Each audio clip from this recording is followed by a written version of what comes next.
ఆ ఇంజెక్షన్ ఇచ్చారు కదా? Yes sir. కొన్ని రోజులు అబ్జర్వేషన్ ఉంచుదాం. Okay sir.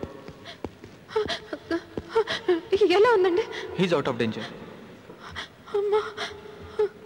Out of danger in the sense తన ప్రాణానికి ప్రమాదం ఏం లేదు, కానీ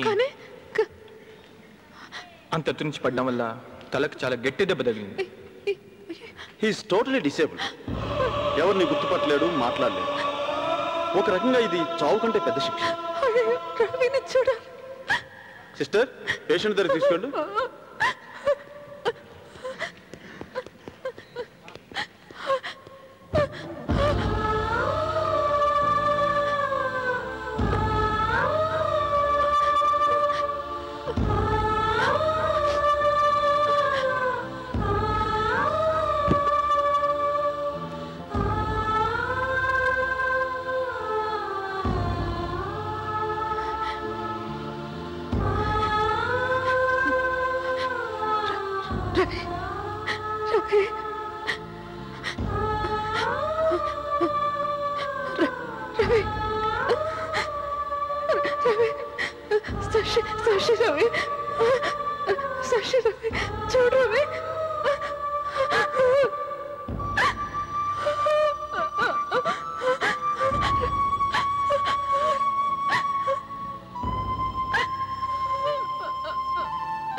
చూడమ్మా, నువ్వు ఇప్పుడు ఈ మనిషి మీద చూపిస్తున్న సానుభూతి, పడుతున్న బాధ ఒక మనిషి పట్ల ఒక మనిషికి ఎంతకాలం నిలుస్తుంది? ఎందుకంటే నవ్ ఈజ్ జస్ట్ వెజిటబుల్, ప్రాణం తప్ప మరేమీ లేదు. ఇతను అడ్మిషన్ రికార్డ్ చూస్తుంటే అనాథం తెలిసింది. ఇన్ ఫ్యూచర్ న్యూరోసైన్స్ టెక్నాలజీలో ఏమైనా ఇంప్రూవ్మెంట్ జరిగితే మళ్ళీ మామూలు మనిషి అయ్యే అవకాశం ఉంది. బట్ ఇప్పుడు ఇతన్ని పసిబిడ్డలా చూసుకోవాలి. అది ఎవరి వల్ల అవుతుంది? మీరిద్దరూ ప్రేమించుకున్నారు తెలిసి నువ్వు సంతోషంగా ఉండాలని మీ పెళ్లికి నేను సపోర్ట్ చేశాను. కానీ అతను మీ నాన్న చంపాడని తెలుసు కూడా నువ్వు ఇంకా. అతను నాన్ని చంపినా తను చావడానికి సిద్ధపడ్డా దీని అంతటి కారణం నేనే. రవి గురించి నాకు బాగా తెలుసు బావా. పిచ్చివాడు ఎంత నేరం చేసినా దానికి శిక్ష ఉండదు. అలాగే రవి కూడా నా మీద ఉన్న మితిమీరిన ప్రేమ పిచ్చి వల్ల ఈ పనులన్నీ చేశాడు. అలా అని నేను రవిని సమర్థించడం లేదు, కానీ నాన్ని చంపిన రవి ఇప్పుడు అతను లేడు బావా, చచ్చిపోయాడు. అతనిలో ఉండేది కేవలం ప్రాణం మాత్రమే.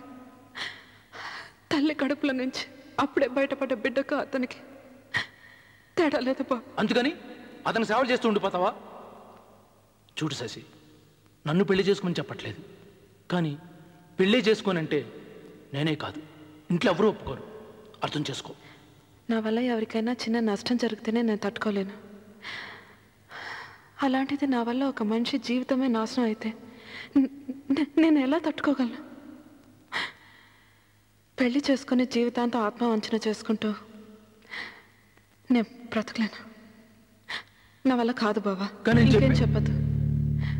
కనీసం నేను ప్రాణాలతో ఉండాలనుకుంటే నన్ను బలవంతం చేయొద్దు.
నువ్విక్కడ ప్రేమించడం అంత పెద్ద తప్ప?